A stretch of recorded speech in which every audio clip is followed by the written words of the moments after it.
Evangelio de hoy. Primera lectura.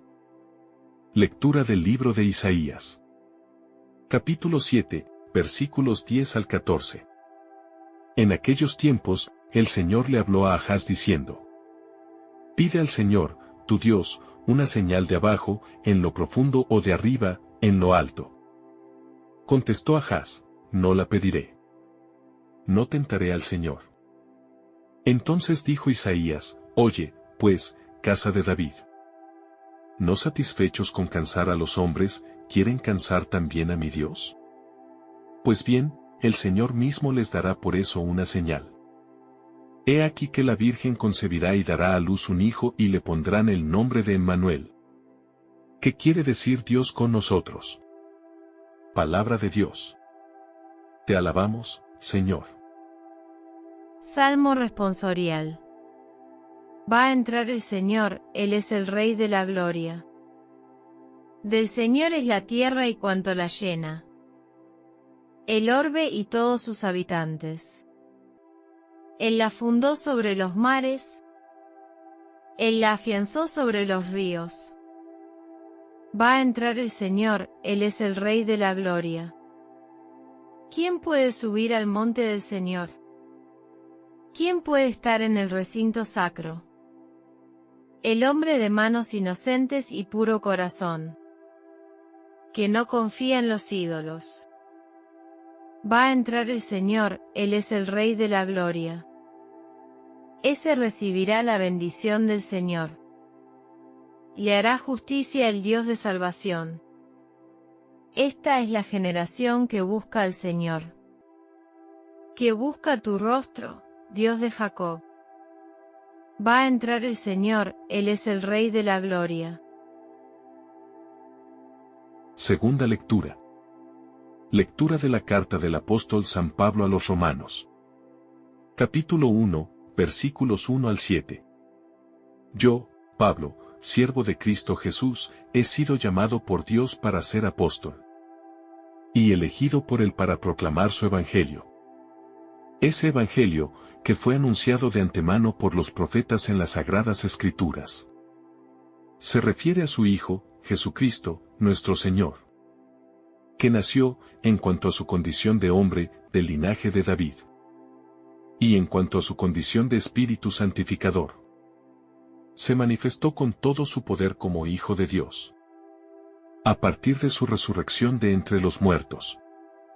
Por medio de Jesucristo, Dios me concedió la gracia del apostolado, a fin de llevar a los pueblos paganos a la aceptación de la fe, para gloria de su nombre. Entre ellos, también se cuentan ustedes, llamados a pertenecer a Cristo Jesús. A todos ustedes, los que viven en Roma, a quienes Dios ama y ha llamado a formar parte de su pueblo santo. Les deseo la gracia y la paz de Dios, nuestro Padre, y de Jesucristo, el Señor. Palabra de Dios. Te alabamos, Señor. Lectura del Santo Evangelio según San Mateo. Capítulo 1, versículos 18 al 24. Cristo vino al mundo de la siguiente manera. Estando María, su madre, desposada con José, y antes de que vivieran juntos, sucedió que ella, por obra del Espíritu Santo, estaba esperando un hijo. José, su esposo, que era hombre justo, no queriendo ponerla en evidencia, pensó dejarla en secreto. Mientras pensaba en estas cosas, un ángel del Señor le dijo en sueños: José, hijo de David, no dudes en recibir en tu casa a María, tu esposa, porque ella ha concebido por obra del Espíritu Santo. Dará a luz un hijo, y tú le pondrás el nombre de Jesús, porque él salvará a su pueblo de sus pecados. Todo esto sucedió para que se cumpliera lo que había dicho el Señor por boca del profeta Isaías. He aquí que la Virgen concebirá y dará a luz un hijo, a quien pondrán el nombre de Emmanuel. ¿Qué quiere decir Dios con nosotros? Cuando José despertó de aquel sueño, hizo lo que le había mandado el ángel del Señor. Y recibió a su esposa. Palabra del Señor. Gloria a ti, Señor Jesús. Reflexión. Queridos hermanos, antes de hablarles del santo de hoy, es propicio recordar que hemos llegado, casi sin darnos cuenta, al cuarto domingo de Adviento. Este año, la cuarta semana de Adviento será cortita. El miércoles por la tarde celebraremos ya Nochebuena y el jueves, la Navidad. Pero aún hay tiempo para prepararnos como Dios se merece. Las lecturas de este domingo nos pueden ayudar, y mucho. A lo largo de este Adviento se nos ha recordado que es una etapa de conversión que no debemos desaprovechar. Los caminos han de ser allanados para recibir al gran Señor. En la antigüedad era frecuente que las ciudades que recibían a un gran rey prepararan sus caminos, para que la marcha de la comitiva fuera más fácil. No fuera a hacer que el gran séquito pasara de largo ante lo escarpado del camino. Y eso es lo que tenemos que hacer nosotros. Se podría objetar que ya no hay tiempo, que el Señor ya llega.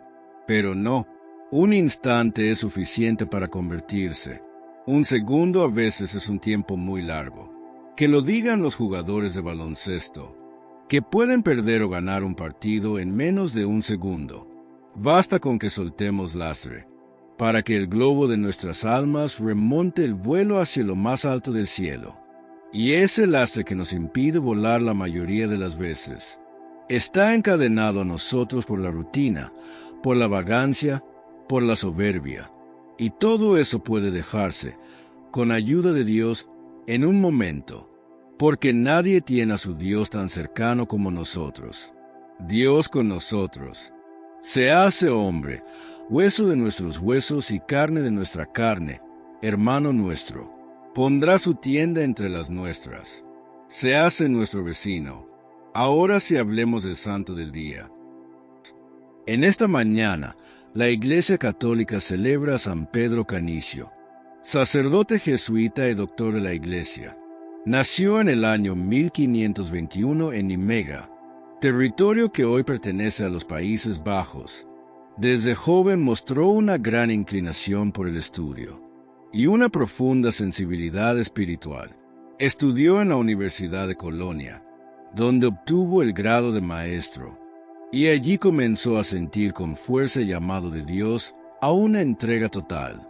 En el año 1543 ingresó en la Compañía de Jesús, convirtiéndose en uno de los primeros jesuitas de origen holandés. Fue formado directamente por San Ignacio de Loyola, lo que marcó profundamente su manera de vivir la fe, con disciplina interior, amor a la Iglesia y un gran celo apostólico. Vivió en un tiempo difícil para la Iglesia, marcado por la Reforma Protestante. Pedro Canicio no respondió con violencia ni confrontaciones estériles, sino con enseñanza sólida, testimonio coherente y cercanía pastoral. Por esta razón es llamado el segundo apóstol de Alemania, después de San Bonifacio, ya que dedicó gran parte de su vida a fortalecer la fe católica en tierras germanas. Fue un predicador incansable, consejero de obispos y teólogo en el Concilio de Trento. Su aporte más conocido fueron sus catecismos, escritos con un lenguaje claro y accesible, pensados para el pueblo sencillo, los jóvenes y los sacerdotes. Estos textos ayudaron a millones de personas a conocer y amar la fe católica durante generaciones. Pedro Canicio murió en el año 1597, después de una vida entregada al servicio de la Iglesia. Fue canonizado y proclamado doctor de la Iglesia por su fidelidad, claridad doctrinal y amor pastoral. Su vida recuerda que la verdadera renovación de la Iglesia nace de la fe vivida con coherencia, humildad y compromiso. Por otro lado, hablemos de San Miqueas, profeta. Miqueas vivió en el siglo VIII a.C. y nació en una pequeña aldea rural llamada Moreset, cerca de Jerusalén. No pertenecía a la élite religiosa ni política de su tiempo. Era un hombre sencillo, cercano a la vida del campo, y desde esa realidad Dios lo llamó a ser su profeta. Su misión fue dura, porque tuvo que denunciar con valentía las injusticias cometidas por los poderosos. Miqueas alzó su voz contra la explotación de los pobres, la corrupción de los gobernantes, los jueces injustos y los líderes religiosos que se aprovechaban del pueblo. Para él, una religión sin justicia era una mentira. También condenó con firmeza la idolatría y la falsa seguridad del pueblo, que pensaba que por tener el templo ya estaba protegido, aunque su vida estuviera alejada de Dios. Miqueas recordó que el Señor no se complace en sacrificios vacíos, sino en la práctica de la justicia, la misericordia y la humildad. A pesar de sus palabras fuertes, su mensaje no fue solo de castigo. Miqueas anunció una gran esperanza para Israel. Profetizó que de Belén, un lugar pequeño y sencillo, nacería el Mesías, el pastor que traería paz y salvación. Este anuncio lo convierte en una figura clave para comprender la promesa cumplida en Jesucristo. La vida y el mensaje de San Miqueas muestran que Dios puede llamar a personas simples para realizar misiones grandes, y que la verdadera fe siempre se expresa en el cuidado del prójimo y en la defensa de los más débiles. Existen unos puntos a destacar en la segunda lectura. Cuando Pablo inicia esta carta, lo primero que hace es poner a Jesucristo en el centro. No empieza hablando de normas, de problemas de la comunidad ni de ideas morales. Empieza hablando de una persona, y eso no es un detalle menor. Y es que para nosotros, el Evangelio no es un conjunto de consejos para portarnos mejor, ni una teoría religiosa bien organizada. El Evangelio es Jesucristo mismo. Pablo lo presenta como verdadero hombre, nacido de la estirpe de David, con una historia concreta, con raíces humanas, con una familia y un pueblo. No es un personaje lejano, ni una figura simbólica. Es alguien que caminó, sufrió, lloró y compartió nuestra condición. Pero al mismo tiempo, Pablo proclama que es el mismo Jesús. Ha sido constituido Hijo de Dios con poder por la resurrección. Aquí está el corazón de la fe cristiana. Jesús es verdadero hombre y verdadero Dios. No es uno u otro, es ambos al mismo tiempo. Este mensaje nos obliga a preguntarnos con sinceridad, ¿qué lugar ocupa Cristo en nuestra vida? Muchas veces decimos creer, pero en la práctica ponemos en el centro nuestras preocupaciones, nuestras tradiciones, nuestras costumbres religiosas o incluso nuestras propias ideas sobre Dios. Pablo nos recuerda que cuando Cristo deja de ser el centro, la fe se vuelve pesada, rutinaria y sin fuerza. La Iglesia no existe para hablar de sí misma, existe para anunciar a Cristo. Y cada cristiano, cada bautizado, está llamado a vivir desde esa misma lógica. Poner a Cristo en el centro significa leer la propia vida desde Él. Significa interpretar el dolor, las decisiones, los fracasos y las alegrías a la luz de su muerte y resurrección. Es creer que Dios no se quedó lejos, sino que entró en nuestra vida para darle sentido. Cuando Cristo ocupa el centro, la fe deja de ser una carga y se convierte en camino. Un camino exigente, sí, pero lleno de esperanza, porque no se apoya en nuestras fuerzas, sino en la victoria de Cristo resucitado.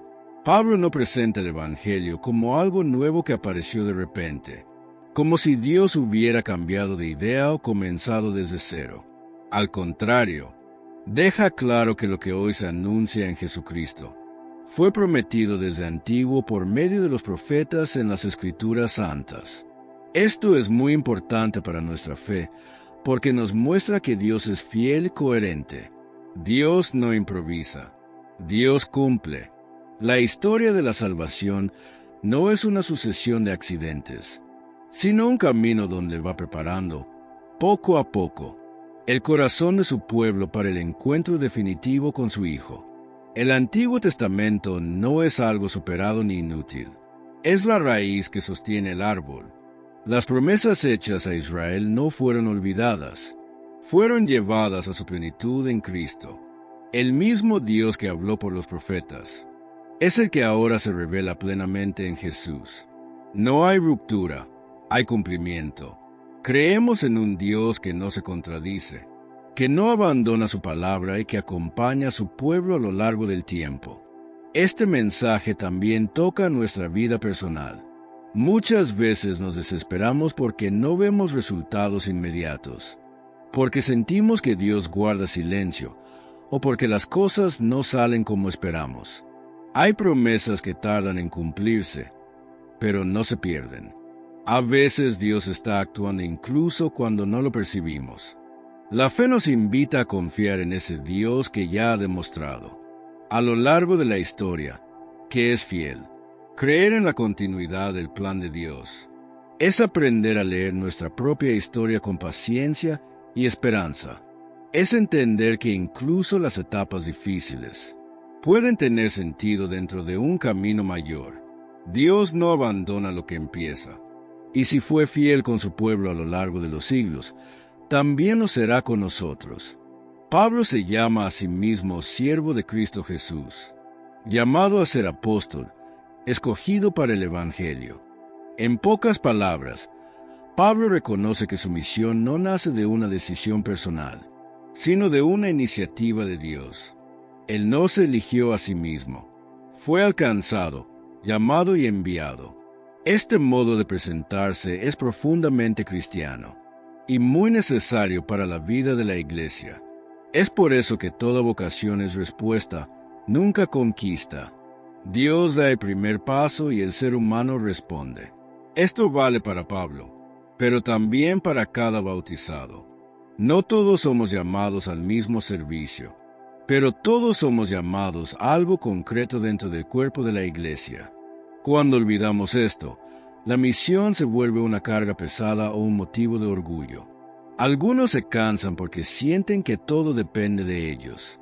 Otros se creen superiores porque hacen más que los demás. Pablo rompe con ambas posturas y nos recuerda que todo es gracia. Cuando la misión nace de la llamada de Dios, se vive con humildad y perseverancia, incluso en medio del cansancio y las dificultades. Pablo no dice que la misión sea fácil, pero sí deja claro que no estamos solos en ella. Entender la vocación como don libera el corazón. Nos permite servir sin compararnos, sin competir y sin desanimarnos cuando los resultados no son visibles. Dios no nos pide éxito, nos pide fidelidad. Y cuando somos fieles a la llamada recibida, incluso lo pequeño se convierte en instrumento de su gracia. Así se construye la Iglesia, no con héroes solitarios, sino con servidores conscientes de que todo viene de Dios. Pablo afirma que ha recibido la gracia del apostolado para suscitar la obediencia de la fe. Esta expresión puede resultar incómoda si no se entiende bien, porque muchas veces asociamos la obediencia con imposición o con pérdida de libertad. Sin embargo, en nuestra fe, obedecer no significa anularse ni someterse a ciegas, sino confiar. La obediencia de la fe nace de la relación con Dios, no del miedo ni de la obligación. Es la respuesta libre de quien se fía de la palabra del Señor, incluso cuando no comprende todo. La fe verdadera toca la vida concreta. Se expresa en decisiones, en actitudes, en la manera de enfrentar los problemas y de relacionarnos con los demás.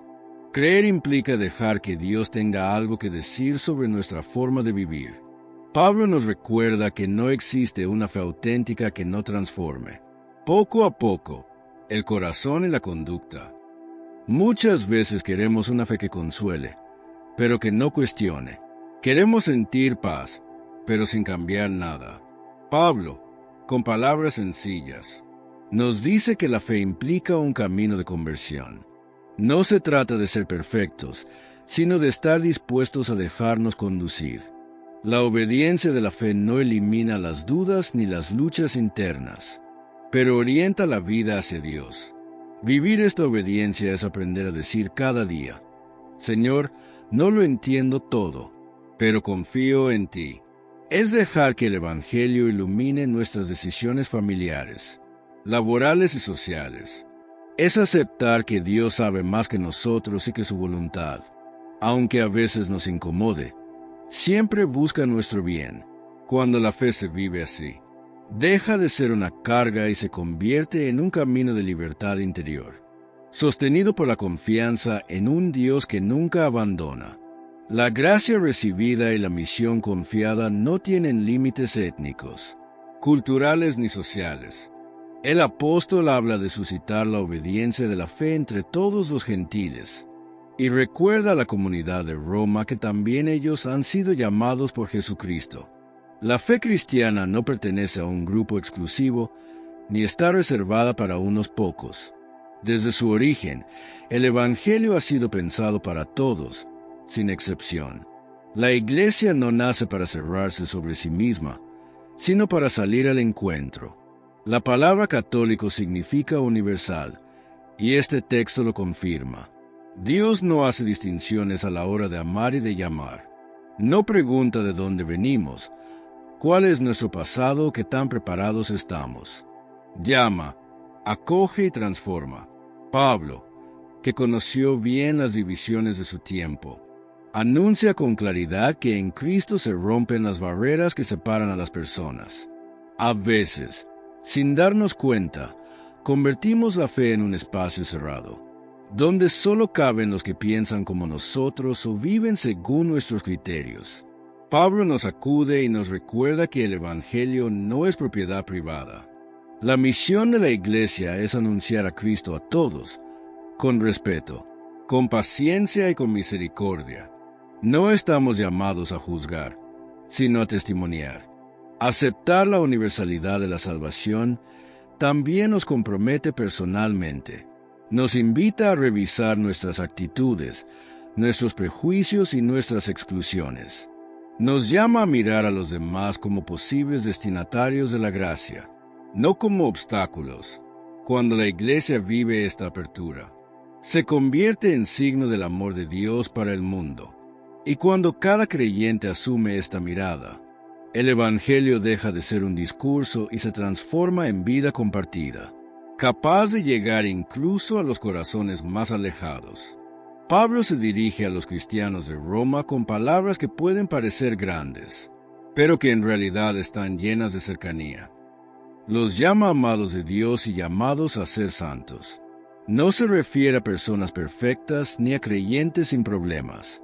Se dirige a una comunidad real, con conflictos, debilidades y luchas internas, y aún así los llama santos.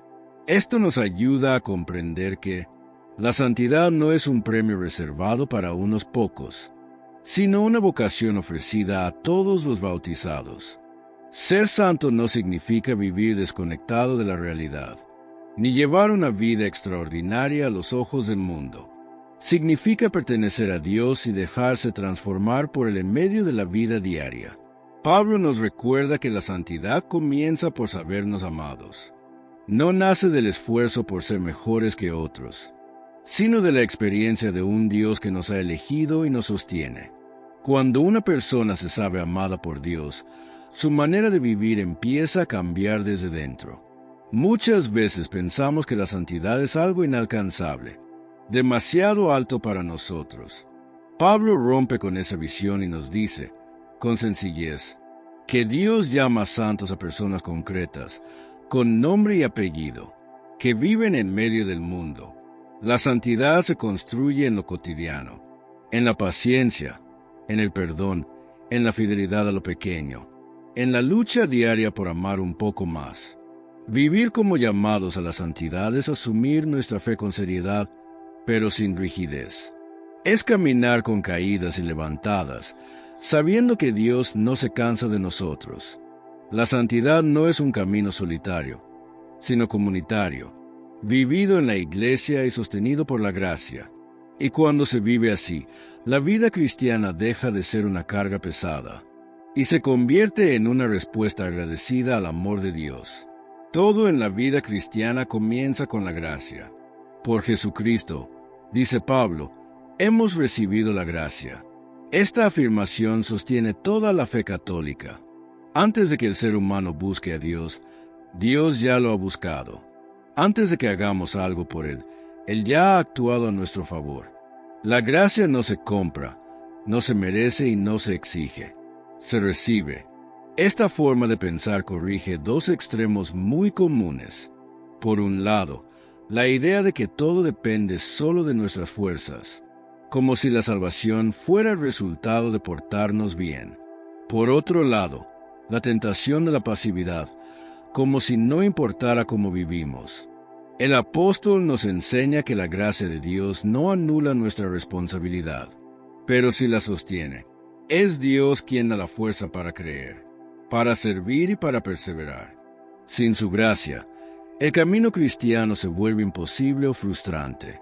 Vivir desde la gracia cambia la manera de relacionarnos con Dios. Dejamos de verlo como un juez al que hay que convencer, y empezamos a reconocerlo como un Padre que da sin medida. Esto libera el corazón del miedo y del orgullo espiritual. El que vive desde la gracia no se compara con los demás ni se siente superior. Sabe que todo lo bueno que hay en su vida es un regalo. Pablo nos invita a una fe agradecida, a levantarnos cada día conscientes de que seguimos en pie porque Dios nos sostiene. La gracia no nos quita las dificultades, pero nos da la certeza de que no caminamos solos. Y cuando una comunidad vive desde la gracia, se vuelve más humilde, más paciente y más misericordiosa. Así se refleja en el mundo el rostro verdadero de Dios. Pablo termina su saludo con un deseo. La paz de la que habla el apóstol no es simplemente tranquilidad emocional ni ausencia de problemas. Es algo mucho más profundo. Es la paz que nace de una relación reconciliada con Dios. La paz que brota cuando la vida se apoya en Él y no solo en las propias fuerzas. La paz verdadera no se fabrica ni se impone desde fuera. No depende de que todo esté bien, sino de saber en quién confiamos. Pablo escribe a una comunidad que vive en medio de tensiones, diferencias y desafíos, y aún así les desea paz.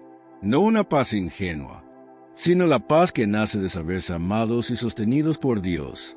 Esa paz es fruto de la gracia recibida y de una fe vivida con sinceridad. En nuestra vida cotidiana buscamos la paz en muchas cosas: estabilidad, seguridad económica, reconocimiento, control. Y cuando alguna de esas cosas falla, la paz se pierde. La paz cristiana tiene otro fundamento y es porque nace del encuentro con Jesucristo, del perdón recibido y de la certeza de que Dios camina con nosotros, incluso en medio de las dificultades. Esta paz no elimina el sufrimiento, pero le da sentido. Vivir desde esta paz transforma nuestra manera de estar en el mundo. Nos vuelve menos reactivos, menos duros, más capaces de escuchar y de perdonar. Pues esta que viene de Dios no se guarda solo para uno mismo, se comparte. Un cristiano en paz se convierte en instrumento para la armonía en su familia, en su comunidad y en su entorno. Así, el saludo de Pablo deja de ser solo palabras y se convierte en una misión concreta: vivir y transmitir la paz que solo Dios puede dar. El Evangelio de hoy nos cuenta el anuncio del nacimiento de Jesús a José, que estaba comprometido con María. José sabía que el hijo que María espera no es suyo. Según la ley, debía denunciar públicamente que ella lo había engañado, con lo que María estaba condenada a morir apedreada. José, como era justo, decide abandonarla en secreto. Entonces el ángel le revela en sueños el plan de Dios. María dará a luz al Salvador esperado. El nacimiento de Jesucristo fue así. Y con esta frase Mateo nos coloca frente a un misterio que desborda toda comprensión, no porque sea inaccesible, sino porque la acción de Dios siempre supera lo que imaginamos. Jesús no surge por un plan humano ni por casualidad. Su origen es la obra del Espíritu Santo. Y desde ese primer momento nos enseña que la salvación viene de lo divino y se abre camino en medio de la historia de cada persona, sin necesidad de anuncios espectaculares. La sencillez de la narración nos invita a mirar con fe, a comprender que cuando Dios actúa, transforma lo ordinario en extraordinario, y lo cotidiano en lugar de encuentro con su gracia. María estaba desposada con José, y esta realidad cotidiana no le impedía estar abierta al plan de Dios. Su vida, sus sueños, sus expectativas se veían atravesados por un llamado que no podía prever. Y sin embargo, María acepta sin dudar, confiando en la fidelidad de quien la llama. José también recibe la noticia con respeto y disposición, dispuesto a acompañar la voluntad de Dios, incluso cuando la lógica parecía incomprensible. La vida de ambos muestra que Dios no actúa fuera de la realidad, sino dentro de ella, y que su gracia encuentra caminos donde la fe se deja guiar. Antes de que se juntasen, se halló que había concebido. Esta situación no era fácil de entender, y podía despertar miedo, dudas y juicios a su alrededor. María vivía un momento de silencio profundo, cargado de significado, donde la certeza de la fe debía sostenerla. La intervención de Dios no se anuncia con grandes gestos, sino que se manifiesta en el corazón disponible, en la entrega confiada. La Virgen nos enseña que la fe requiere valentía, que a veces implica caminar sin aplausos ni reconocimiento, y que la fidelidad a Dios exige aceptar lo inesperado con serenidad. Había concebido del Espíritu Santo, y en estas palabras encontramos la verdad esencial, que da sentido a toda la vida cristiana. Jesús no es fruto de una relación común, sino obra directa del Espíritu, que actúa con libertad y con amor. El mismo Espíritu que aleteaba sobre las aguas, al inicio de la creación, ahora trae a la vida al Salvador, haciendo de María la primera iglesia, la primera discípula, la que acoge en su seno al Hijo de Dios. Cada acto de obediencia y confianza de María permite que la gracia se manifieste y que la promesa divina se cumpla. La concepción virginal sostiene que la salvación viene del don gratuito de Dios, y no de las capacidades humanas. Jesús comparte nuestra carne, nuestro camino, nuestro sufrimiento, y sin embargo su origen está en el Padre. Desde el primer instante, su vida se encuentra en plena comunión con Dios, llena de obediencia, de entrega y de verdad. En él no hay división, no hay ruptura ni distancia, sino una cercanía total con quien lo envía. Este hecho nos muestra que la obra de Dios supera cualquier lógica, y que su plan se realiza con fidelidad perfecta. El cumplimiento de la profecía de Isaías nos recuerda que Dios no olvida sus promesas.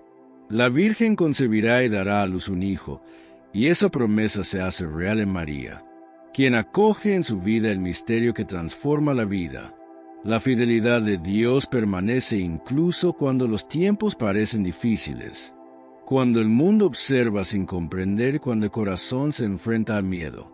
María se convierte en la puerta por donde la salvación entra al mundo, y su disposición ilumina nuestro propio camino de fe.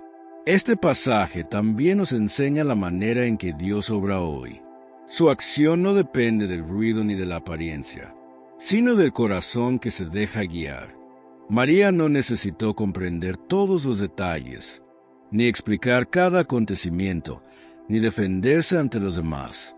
Su disponibilidad y confianza permiten que la obra de Dios avance, y nos recuerda que la fe es apertura total, aceptación de lo que supera nuestra lógica y entrega sin reservas.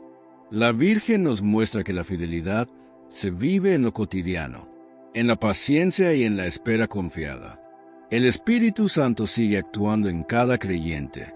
Su acción no se limita al pasado, no se detiene en la vida de hace más de 2000 años, sino que continúa formando a Cristo en nuestro interior. Cada gesto de amor, cada decisión de bondad, cada momento en que dejamos que Dios conduzca nuestro camino, es la manifestación de esa presencia que transforma, que renueva, que fortalece. La fe no es un recuerdo de lo ocurrido, sino la vivencia continua de la acción de Dios en nuestra vida. Mateo presenta esta narración con sobriedad porque lo esencial no requiere adornos. Dios entra en nuestra vida de manera definitiva, no con fuerza ni imposición, sino desde la sencillez y la humildad de un hogar común. La vida de Jesús comienza en lo cotidiano, en lo sencillo, en lo aparentemente invisible, y desde ahí se abre la salvación para todos.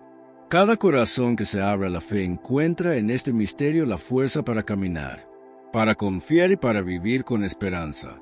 Este versículo sostiene la esperanza de todos los creyentes, afirmando que Dios actúa aun cuando no se percibe, que su Espíritu sigue obrando más allá de lo visible y que su fidelidad no falla.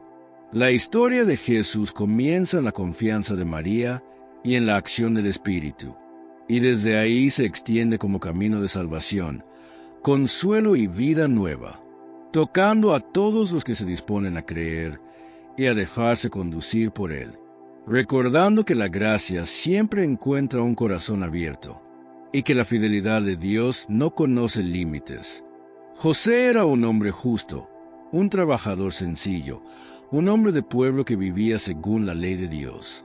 Como cualquier persona, tenía sueños, planes y una vida organizada. Pero en un momento inesperado, todo cambió. La mujer con la que estaba desposado, María, estaba esperando un hijo. Para él, esto debió ser una noticia difícil, algo que no encajaba en su lógica.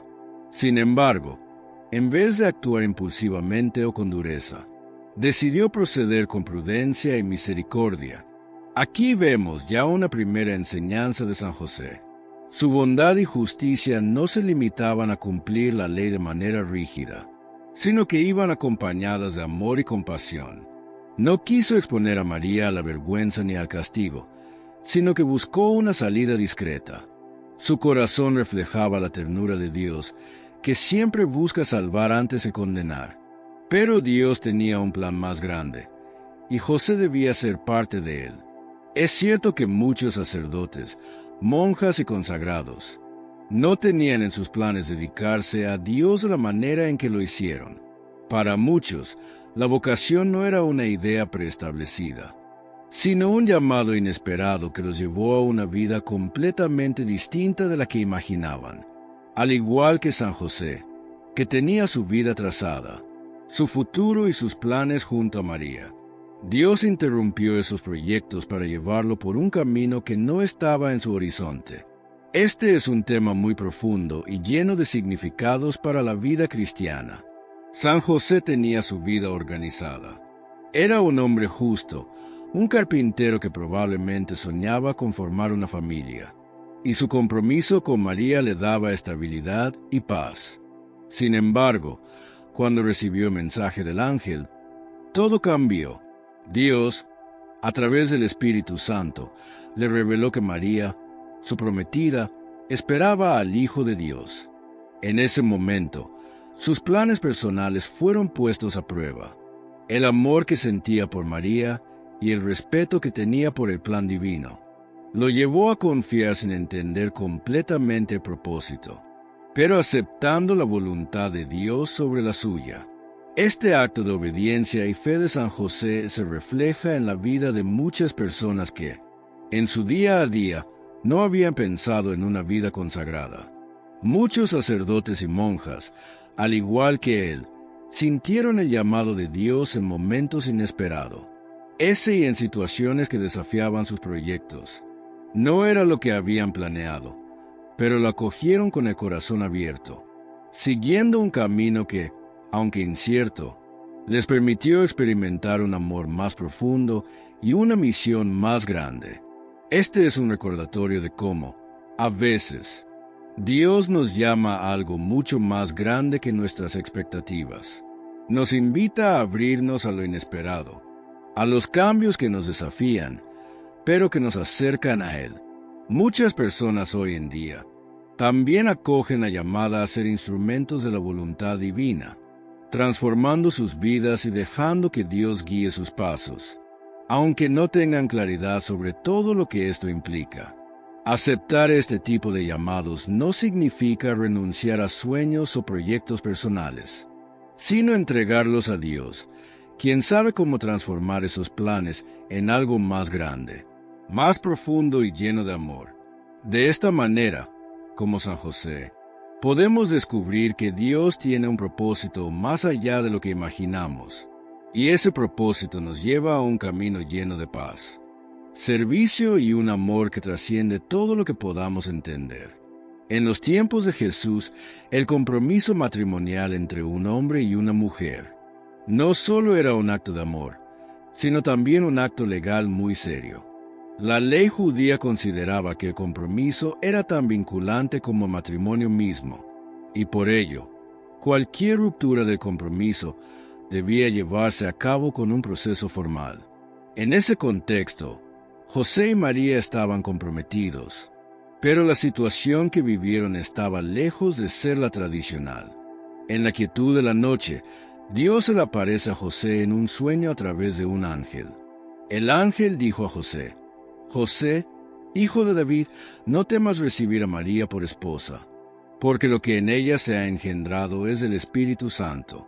Ella dará a luz un hijo, y tú le pondrás por nombre Jesús, porque salvará a su pueblo de sus pecados.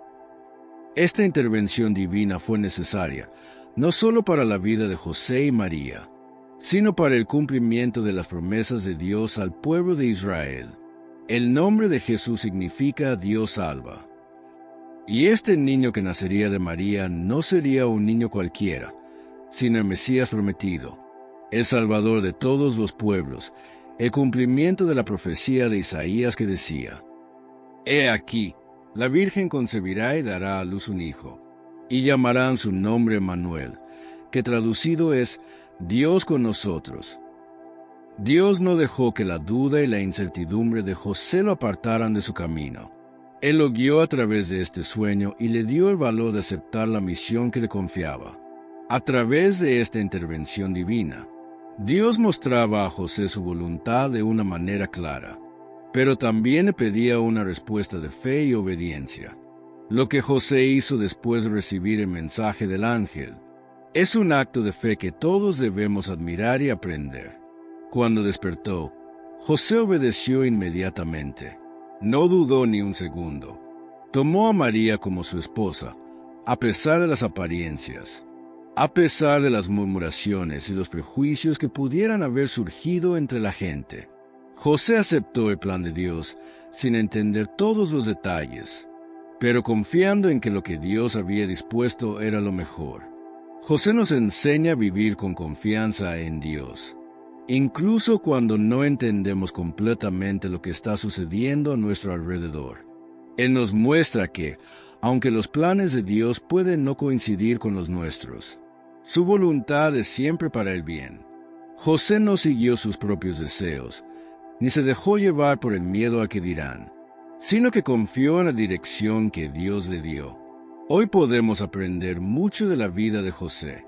La intervención divina que experimentó fue un acto de misericordia y amor de Dios, y nos invita a reflexionar sobre varios aspectos importantes de nuestra vida cristiana. Muchas veces enfrentamos situaciones en las que no comprendemos qué está pasando porque estamos viviendo lo que vivimos. Como José, debemos aprender a confiar en que Dios sabe lo que hace y que tiene un propósito para cada uno de nosotros. Incluso en medio de la incertidumbre, Dios nunca nos abandona. José no cuestionó ni dudó de la palabra de Dios. Actuó de inmediato, demostrando que la obediencia a la voluntad divina es esencial en nuestra vida cristiana. Dios espera de nosotros una respuesta pronta, aunque no siempre comprendamos todos los detalles. José, al no repudiar a María públicamente, nos muestra el valor de la misericordia. A veces, nuestra justicia quiere imponerse de forma rígida, pero Dios nos llama a vivir con compasión y comprensión. Él nos enseña a buscar el bien del otro y a ser justos sin perder la misericordia. Esta historia nos recuerda que Dios cumple siempre sus promesas, así como Él cumplió la promesa de enviar al Mesías a través de la Virgen María. también cumplirá las promesas que ha hecho en nuestra vida. Podemos confiar en que Dios es fiel y que, aunque no siempre veamos el camino claramente, Él está guiándonos. Si volvemos a ver que, en un sueño, el ángel le reveló que lo que estaba ocurriendo era obra del Espíritu Santo, y que Él tenía un papel fundamental: acoger a María y ser el padre terrenal del Salvador. No era una tarea fácil. Implicaba cambiar sus propios planes, aceptar una misión que humanamente parecía incomprensible, y asumir un papel de servicio total a Dios y a su familia. José no hizo preguntas, no exigió explicaciones ni puso condiciones. Cuando despertó, simplemente hizo lo que Dios le pedía. Aquí podemos ver la grandeza de su fe, una fe que no necesita ver para creer, que no se paraliza por las dudas ni por el miedo, sino que se manifiesta en la acción. En nuestra vida, muchas veces Dios nos llama a confiar sin entender completamente. Nos pone en caminos inesperados. Nos pide que dejemos nuestros propios planes para seguir los suyos. Y como José, podemos sentir temor, incertidumbre o la tentación de buscar una salida más fácil. Pero la verdadera fe se demuestra en la obediencia confiada, en la capacidad de decir sí a Dios aun cuando no comprendemos todo. San José es un modelo para cada uno de nosotros. Nos enseña a confiar, a escuchar a Dios en el silencio, a actuar con humildad y a poner nuestra vida al servicio del plan divino. En su ejemplo encontramos una guía segura para nuestro propio caminar de fe. Uno de los aspectos más hermosos de José es su silencio. En los evangelios no se recoge ni una sola palabra suya, pero su vida habla más que cualquier discurso. Su silencio no es pasividad ni indiferencia, sino una escucha atenta a Dios. Hoy vivimos en un mundo ruidoso, lleno de palabras vacías y opiniones constantes. San José nos muestra que muchas veces lo más sabio no es hablar, sino saber callar y escuchar la voz de Dios en la oración y en los acontecimientos de la vida. Otro punto importante es su papel como protector de la Sagrada Familia. No solo acogió a María y al niño Jesús en su hogar, sino que se convirtió en su defensor y guía. En tiempos difíciles, cuando Herodes amenazaba la vida del niño, José actuó sin demora y llevó a su familia a Egipto, alejándolos de peligro. Aquí vemos su fortaleza, su capacidad de sacrificio y su valentía como padre. Este ejemplo nos habla de la misión que Dios da a cada padre de familia: ser protector, guía y testimonio de fe para su hogar. Hoy, más que nunca, necesitamos hombres con el espíritu de José, que asuman con responsabilidad el cuidado de sus esposas e hijos, que los protejan no solo materialmente, sino espiritualmente, guiándolos en la fe y en el amor de Dios. Además, José es modelo de trabajador. Como carpintero, enseñó a Jesús el valor del esfuerzo honesto, del trabajo hecho con amor y dignidad.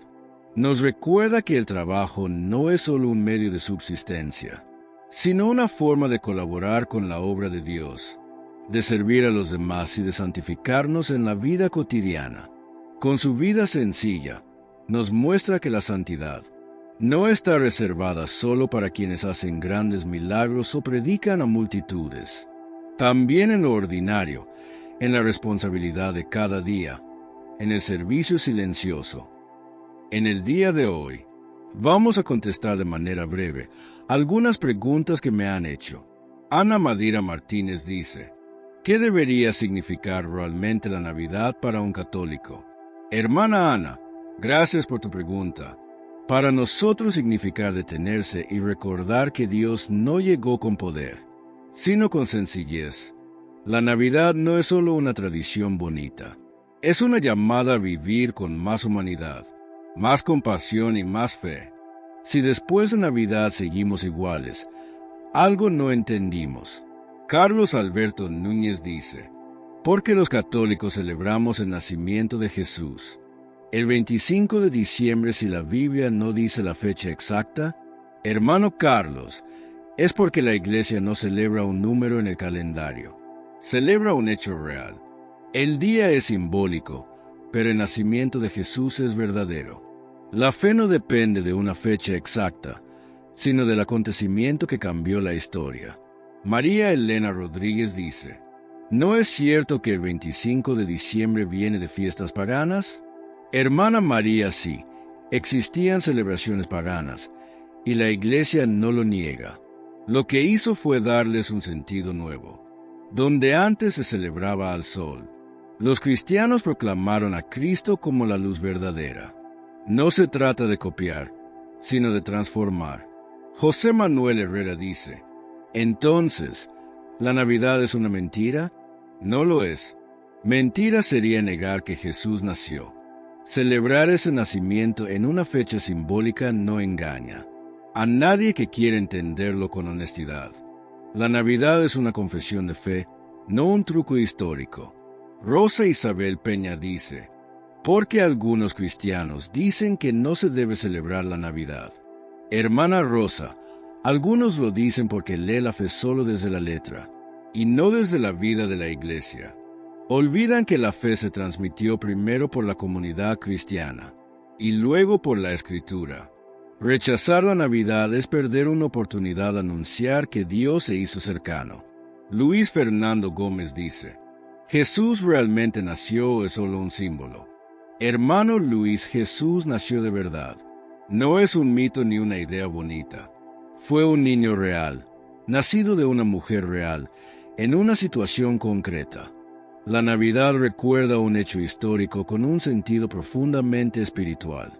Carmen Julia Torres dice: ¿por qué es tan importante celebrar su nacimiento?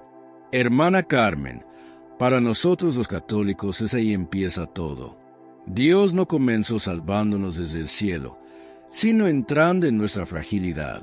El pesebre nos dice que Dios eligió la cercanía, no la distancia. Pedro Antonio Méndez dice: ¿no se ha vuelto la Navidad algo demasiado comercial?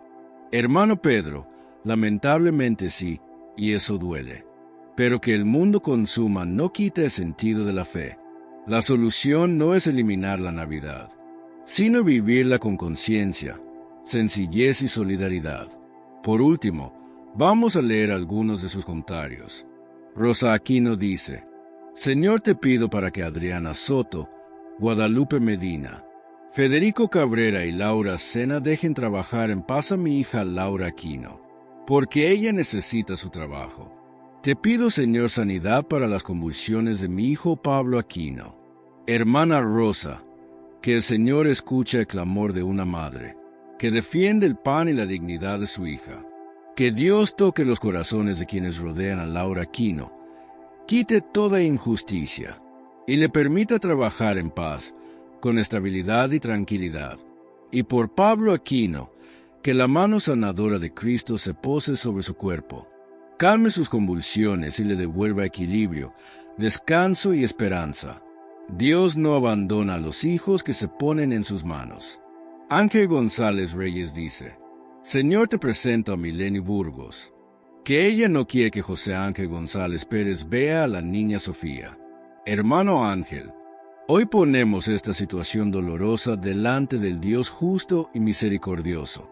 Que el Señor toque el corazón de Mileni Burgos, quite toda dureza, todo rencor y toda confusión, y permita que prevalezca el bien de la niña Sofía. Que José Ángel González Pérez reciba claridad, fortaleza y justicia, y que esta historia se encamine hacia la verdad, la paz y la reconciliación. Dios ve lo que muchos no ven, y Él actúa a su tiempo. Alicia Galvez dice: Señor, pongo en tus manos a mi hijo, aléjalo de las malas juntas y del vicio. Por favor, tráemelo con bien, y nunca lo sueltes de tus manos.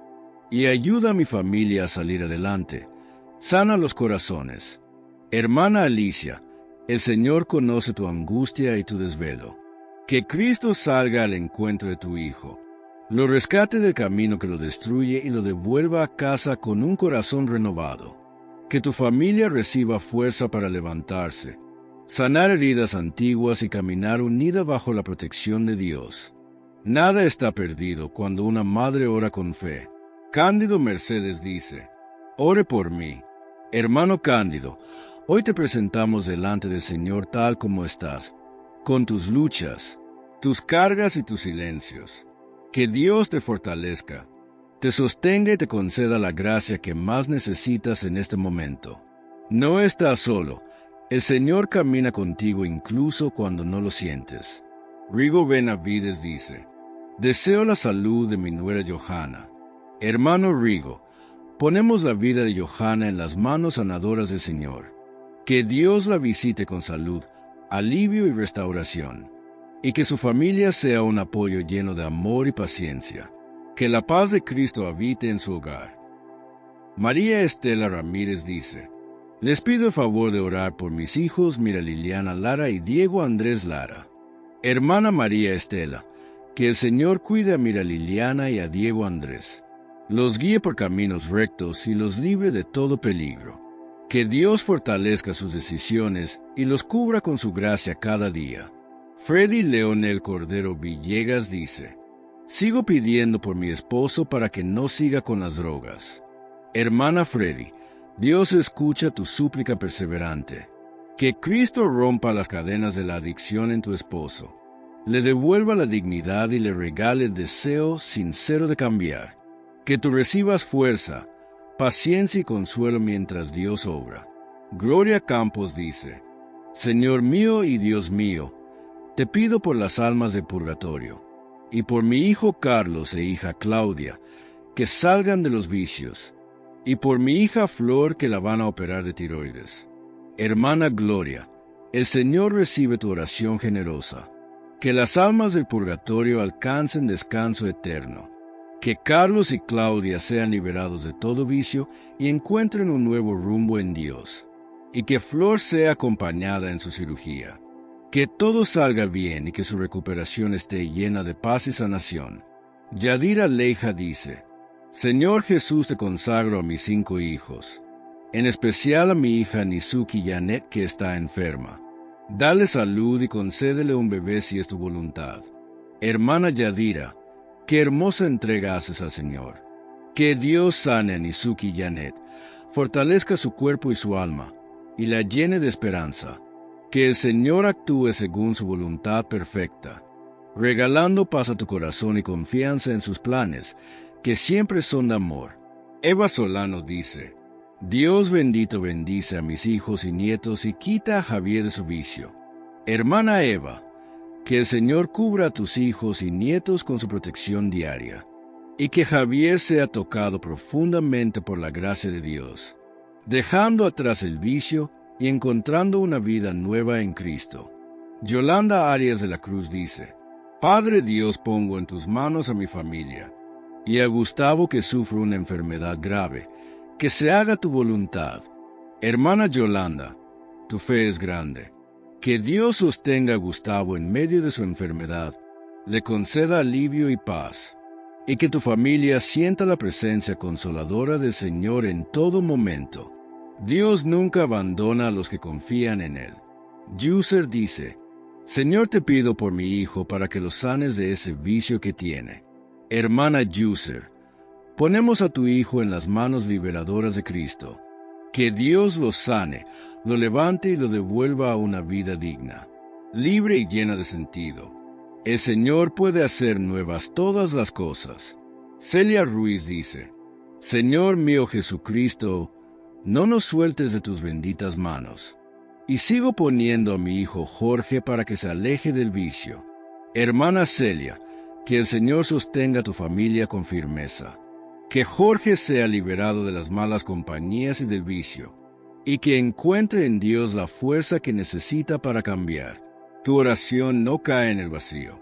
Albania Paulino dice: Gracias, Señor Jesús, por este día. En tus manos están todas las enfermedades de Henry Ramírez, y de todos mis hijos y mi familia. Hermana Albania, que Dios siga derramando su misericordia sobre Henry, y sobre cada miembro de tu familia. Que la salud, la paz y la fe crezcan en su hogar cada día. Victoria Llanos dice: Pido por el esposo de mi hija Noemí y por sus hijos que se han alejado de la fe. Hermana Victoria, que el Señor vuelva a encender la fe en el corazón del esposo de Noemí y de sus hijos. Que Dios os atraiga con amor, paciencia y misericordia, y los conduzca de regreso a su presencia.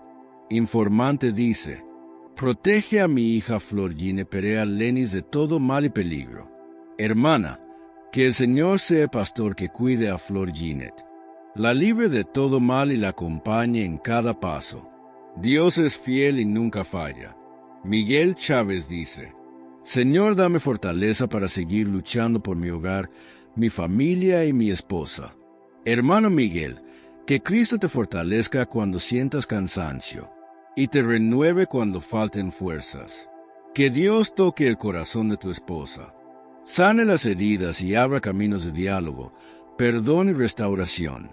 El Señor honra al que lucha con amor por su familia. Acoge, Padre Santo, todas estas peticiones, que te le entregamos, por Jesucristo nuestro Señor. Amén. Si este mensaje ha tocado tu corazón, compártelo con tus familiares, con tus amigos, dale me gusta a este video, para seguir creciendo juntos en la fe, día a día, guiados por el Evangelio. Y si aún no lo has hecho, te invito a suscribirte a este canal. Oremos. Padre Santo, te pedimos por todos los hermanos que nos dejan su petición de oración. Escucha nuestras súplicas y ten misericordia de nosotros. Sabemos que eres un Dios de piedad y confiamos en tu amor y compasión. Te entregamos nuestros enfermos, a los que sufren diariamente y que buscan en ti la sanación del alma y del cuerpo, por las familias que necesitan reconciliación y por todos los que claman tu ayuda, por los que no tienen empleo, por los que pasan hambres, por aquellos donde sus países viven en guerra. Te pedimos sanación, consuelo y fortaleza, que tu luz nos guíe y que tu voluntad se haga en nuestras vidas. Gracias por tu amor y por siempre estar a nuestro lado. Que María, nuestra Madre, interceda por nosotros en nuestro camino de fe. Que la bendición de Dios, Padre, Hijo y Espíritu Santo, esté siempre con ustedes. Que así sea. Estuvo con ustedes su hermano, Miguel Ángel Tamayo. Oración al Padre Nuestro. Padre nuestro que estás en el cielo, santificado sea tu nombre. Venga a nosotros tu reino. Hágase tu voluntad, en la tierra como en el cielo. Danos hoy nuestro pan de cada día. Perdona nuestras ofensas, como también nosotros perdonamos a los que nos ofenden. No nos dejes caer en la tentación, y líbranos del mal. Amén. Si quieres que oremos por ti, te dejaremos un enlace en la descripción, o si lo prefieres en la cajita de los comentarios.